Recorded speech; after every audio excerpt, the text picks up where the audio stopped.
नमस्कार दोस्तों, देसी फूड चैनल में आपका स्वागत है। देसी फूड रेसिपी की सीरीज़ के अंतर्गत आज मैं आपके लिए लेकर आई हूँ बाजरे के आटे के तिल पारे। आपने मैदा के तिल पारे, शक्कर पारे खूब खाए होंगे और हो सकता है बाजरे के आटे के तिल पारे आज आप पहली बार सुन रहे हो, लेकिन ये बहुत ही इजी रेसिपी है और बहुत ही आसानी से कम कॉस्ट में बनने वाली रेसिपी है। तो चलिए चलते हैं हम आज बाजरे के आटे के तिल पारे बनाने के लिए। तो आइए दोस्तों, अब हम शुरुआत करते हैं अपने बाजरे के आटे के तिल पारे की। और इसकी पहले सामग्री देख लेते हैं। इसमें ज़्यादा सामग्री की ज़रूरत नहीं है, बहुत ही लो कॉस्ट रेसिपी है और बड़ी आसानी से आप इनको बना सकते हैं। ज़्यादा इसमें मेहनत भी नहीं है और इसका टेस्ट बहुत ही अच्छा आता है और सर्दियों में आप इसका बहुत आनंद बनाकर ले सकते हैं। दूसरी सबसे अच्छी बात इसकी है कि इसको बहुत टाइम तक आप स्टोर करके 15-20 दिन तक आप स्टोर करके रख भी सकते हैं, ये बिल्कुल ख़राब नहीं होते हैं। तो चलिए सामग्री देखते हैं। बाजरे का आटा, गुड़। मैंने गुड़ का, पहले भी आपने मेरी वीडियो में देखा होगा कि गुड़ का घोल बनाकर इस्तेमाल किया जाता है। मैंने यहाँ पर पहले ही घोल बनाकर रख लिया है। और तिल इसका मेन इंग्रेडिएंट है। अगर आप तिल नहीं डालेंगे या कोई और कुछ और ड्राई फ्रूट्स यूज करेंगे तो उसमें इतना सामान नहीं आएगा, क्योंकि इस रेसिपी का नाम ही बाजरे के आटे के तिल पारे हैं, तो तिल का होना जरूरी है। सबसे पहले हम बड़े बोल में बाजरे का आटा लेंगे और इसमें तिल डालेंगे और कुछ नहीं करना है इसमें, बस आपको गुड़ के इस घोल के साथ इस आटे को गूंदना है। अगर आपको लगता है कि थोड़ा सा सख्त है, आप अपना आटा अपने हिसाब से ले लीजिए। मैंने यहाँ पर 250 ग्राम आटा लिया है और लगभग 250 ग्राम ही मैंने गुड़ लिया है। तिल आप अपनी इच्छा से ले सकते हैं। अगर आपको ज्यादा तिल, क्योंकि बाजरे के आटे में आटा जैसे आप जानते ही हैं, इसका बनने के बाद में थोड़ा थोड़ा काला काला, रोटी भी इसकी थोड़ी काली बनती है और जो भी चीज़ हम टिक्की या तिल पारे भी हम बनाएंगे तो वो भी काले बनेंगे। तो उसमें जो तिल डलते हैं तो वो बहुत ही देखने में खूबसूरत लगते हैं। तो तिल की मात्रा आप अपने हिसाब से कम या ज्यादा कर सकते हैं। मुझे ज्यादा तिल पसंद है, इसलिए मैंने थोड़े ज्यादा तिल डाले हैं। इसको हम अच्छे से गूंद लेंगे और थोड़ा सा ऐसा गूंदेंगे कि इसको हमें बेलने में, क्योंकि हमें ये बेल कर बनाने हैं। पहले आपने देखा होगा मेरी वीडियो में कि मैंने बाजरे के आटे की टिक्की बनाई थी, जिसको मैंने हाथ से ही बनाया था, लेकिन ये तिल पारों को हमें बेल कर बनाना है। तो आप ऐसा डो बनाइए कि जिससे आपको बेलने में दिक्कत ना हो। और अगर पानी आपको लगता है कि कम या ज्यादा है तो आप नॉर्मल पानी भी, अगर आपका पानी गुड़ का खत्म हो जाता है तो आप नॉर्मल पानी भी इस्तेमाल कर सकते हैं। अभी देखिए ये आटा मेरा गूंद चुका है ऑलमोस्ट। बस इसको हम थोड़ी देर रेस्ट करने के लिए छोड़ेंगे, क्योंकि गुड़ वो बाजरे का या मक्का का जैसे आटा होता है सर्दियों के, या चने का, या कोई भी चीज जो हम इस तरह की रेसिपीज बनाते हैं, उसमें ये आटे गूंदने के बाद थोड़े से फूल जाते हैं। तो इसको थोड़ा सा हम 5 मिनट 10 मिनट के करीब हम इसको रेस्ट करने के लिए छोड़ देंगे। एक साफ कपड़े से इसे ढककर हम 10 मिनट के लिए रख देंगे, ताकि ये जो फूलना हो आटा वो आसानी से अच्छी तरह से अपनी शेप में, मतलब जो फूलना है उस क्वांटिटी में उसके हिसाब से ये फूल जाए। चलिए 10 मिनट हो चुके हैं, हमारा आटा अच्छे से फूल चुका है। एक बार हम इसको फिर से थोड़ा सा मल लेंगे।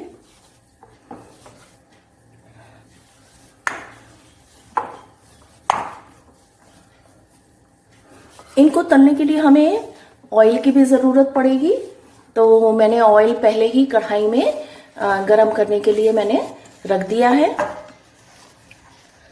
थोड़ा सा अगर आपको लगता है कि ये हाथों में चिपक रहा है या कोई दिक्कत आपको महसूस हो बेलने में, तो आप इसमें हल्का हल्का ऑयल भी लगा सकते हैं बेलते समय।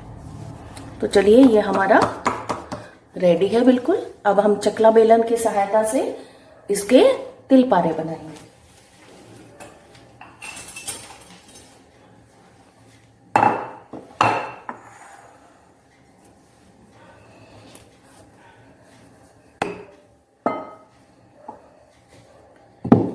ये हमारा चकला बेलन रेडी है और हमें इसके लिए एक चाकू भी चाहिएगा जिससे हम तिल पारों को काट सकें। अब हम इसकी एक अच्छी सी लोई बनाएंगे, मोटी सी।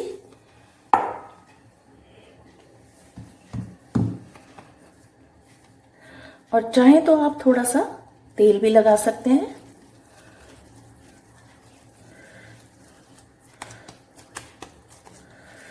पहले थोड़ा सा इसको शेप दे दें।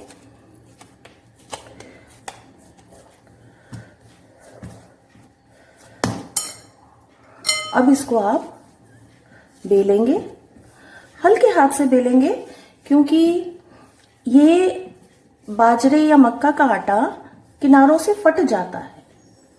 रोटी बनाएं हम या कुछ भी बनाएं, वो किनारों से फट जाता है। तो इसकी चिंता करने की जरूरत नहीं है आपको। आप इसको थोड़ा सा हाथों से थपक थपक के इसके शेप दे दीजिए। आप जितना मोटा पतला रखना चाहें, आपकी इच्छा है, आप उस हिसाब से इनको रख सकते हैं।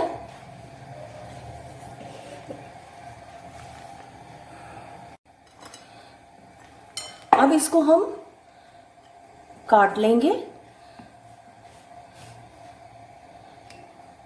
इनको हमेशा हमें मीडियम फ्लेम पर फ्राई करना है, क्योंकि ये थिक बनता है, मोटा बनता है। और ये अगर आप तेज फ्लेम पर इन्हें बनाएंगे तो ये ऊपर से तो बहुत जल्दी सिक जाएंगे, आपको गुलाबी गुलाबी दिखेंगे, लेकिन ये अंदर कच्चा रह जाएगा। तो इसलिए आप इनको मीडियम फ्लेम पर ही फ्राई कीजिए। तो देखिए, इस तरह से हमने इनको शेप्स में काट के इनको हम एक साइड में रख लेंगे। इनको एक साथ हम फ्राई करेंगे बाद में। पहले हम सारे अपने तिल पारे बनाकर हम रख लेते हैं। देखिए कितनी अच्छी, कितनी खूबसूरत इनकी शेप आ रही है, कितने अच्छे लग रहे हैं देखने में। और आप इन्हें चाकू की सहायता से हटाइए, क्योंकि अगर आप हाथ से हटाएंगे पकड़कर, जैसे हम मैदा के शक्कर पारे या किसी चीज को, नमक पारों को हम उठा लेते हैं, ये थोड़ा सा थिक है और क्योंकि बाजरे का आटा थोड़ा सा टूट जाता है, तो वो टूटेगा नहीं। आप आसानी से उसको उठा सकेंगे चाकू की मदद से।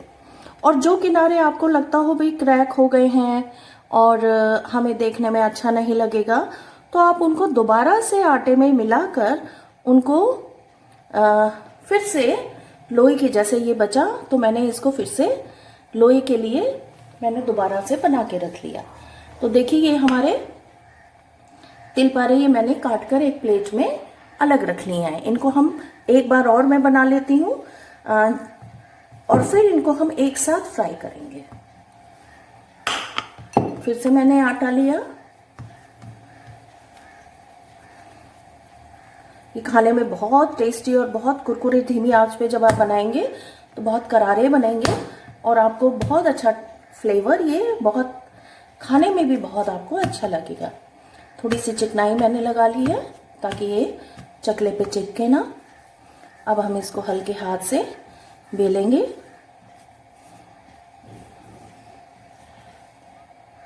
देखिए थोड़ा सा ये टूट गया, तो इस चीज का आपको ख्याल रखना है कि ये टूटे ना।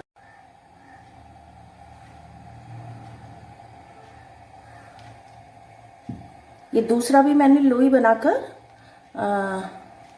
दोबारा से मैंने रेडी कर लिया है। अब इसको मैंने वहीं किनारों से कट करना शुरू किया है जहां से ये टूट गया था थोड़ा सा। तो ये हमें बिल्कुल भी पता नहीं चलेगा कि ये टूट चुका है। तो इसी तरीके से आप थोड़ा सा ध्यान रखते हुए इनको काट लें।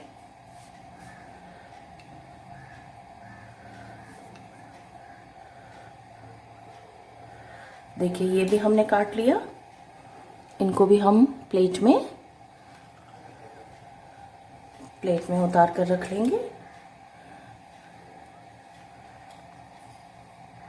चाकू की मदद से उतारिए, आराम आराम से, तसल्ली से। ये बिल्कुल भी टाइम टेकिंग नहीं है, फटाफट हमने गुड़ का पानी बनाया और बाजरे का आटा गूंधा तिल डालकर और बेल कर उसको हमने काट लिया और फ्राई कर लिया। अब देख लीजिए हमारा ऑयल ऑलमोस्ट बिल्कुल गर्म हो चुका है। अब हम इसमें एक एक करके ये तिल पारों को डालेंगे और धीमी आंच पर इन्हें, मीडियम फ्लेम पर इन्हें फ्राई करेंगे।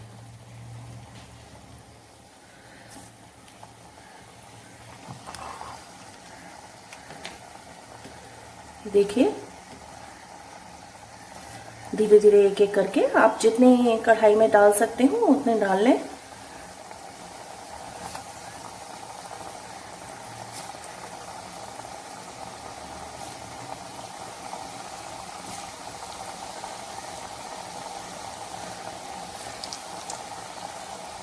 इनको हम बाद में फ्राई करेंगे, पहले इतने देख लेते हैं।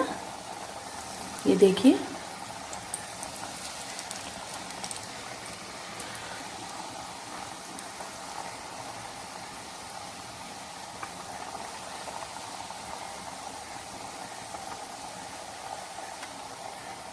बहुत ही झटपट जल्दी बनने वाली रेसिपी है और बिल्कुल डिफरेंट है। आप अगर घर में बनाएंगी और अपने दोस्तों को, अपने घर के मेंबर्स को खिलाएंगी तो आप बहुत तारीफ पाएंगी।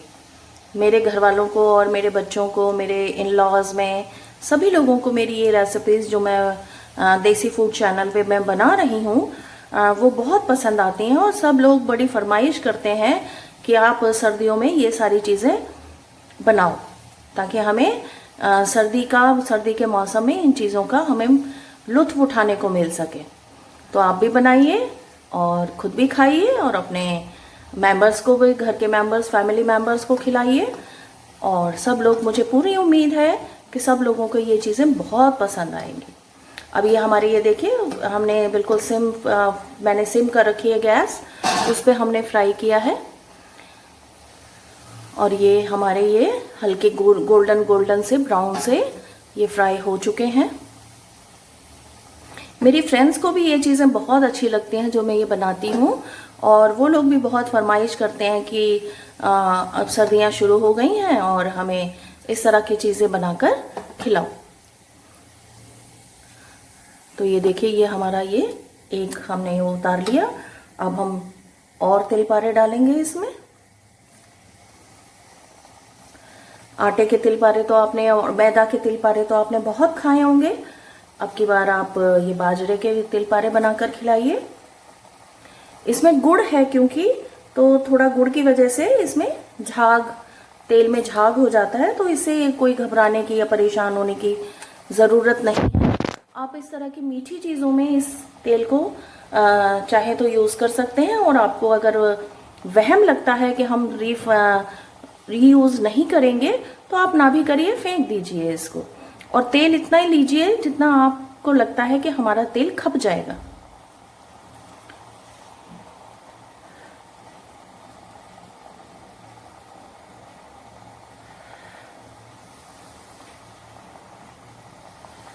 ये थोड़ा, क्योंकि मीडियम फ्लेम पर हम इनको सेक रहे हैं तो थोड़ा सा इनको टाइम लगता है। अगर अब मीडियम में ही इनका अच्छा करारापन रहता है। जल्दी आप सेकेंगे तो ठंडे होने पे ये सॉफ्ट हो जाएंगे। और अगर आपको करारे खाने हैं तो आप मीडियम फ्लेम पर इनको तलिए और अंदर से कच्चे भी नहीं रहेंगे।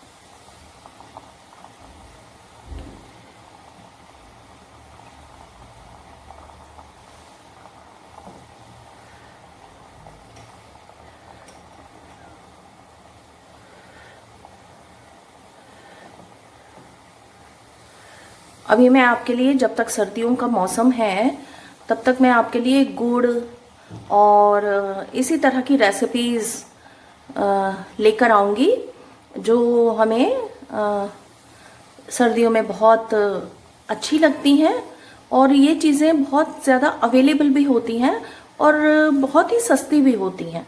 बाजरे का आटा कोई महंगा नहीं आता, आप 100 ग्राम तिल ले लीजिए, वो भी कोई महंगे नहीं पड़ेंगे आपको। और ऑयल तो सबके घर में होता ही है, और गुड़ भी बहुत सस्ता आता है। तो आप बहुत ही कम कीमत में इस तरह की बहुत ही देसी और बढ़िया चीज़ें, पौष्टिक चीज़ें आप बना सकते हैं। तो देखिए हमारे ये तिल पारों का ये भी हमारे सिक कर बिल्कुल तैयार हो चुके हैं।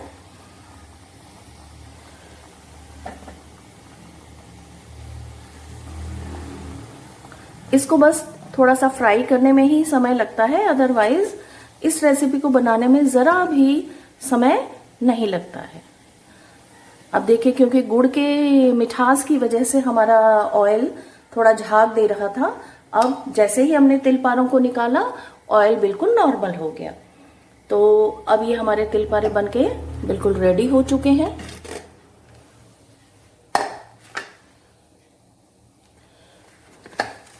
ये देखिए, अभी ये थोड़े गरम हैं, इनको हम ठंडा होने देंगे थोड़ा सा।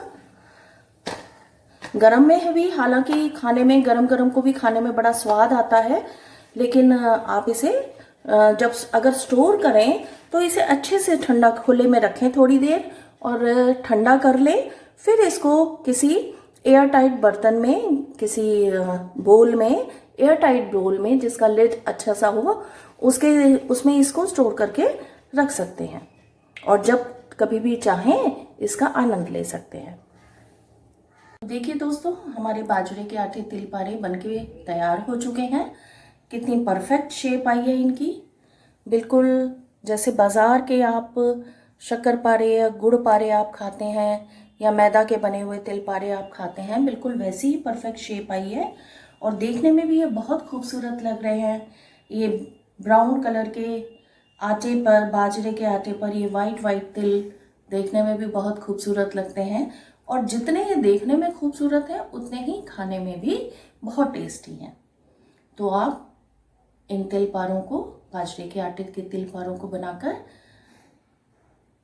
खुद भी आनंद लीजिए और अपने दोस्तों और फैमिली मेम्बर्स को भी खिलाइए।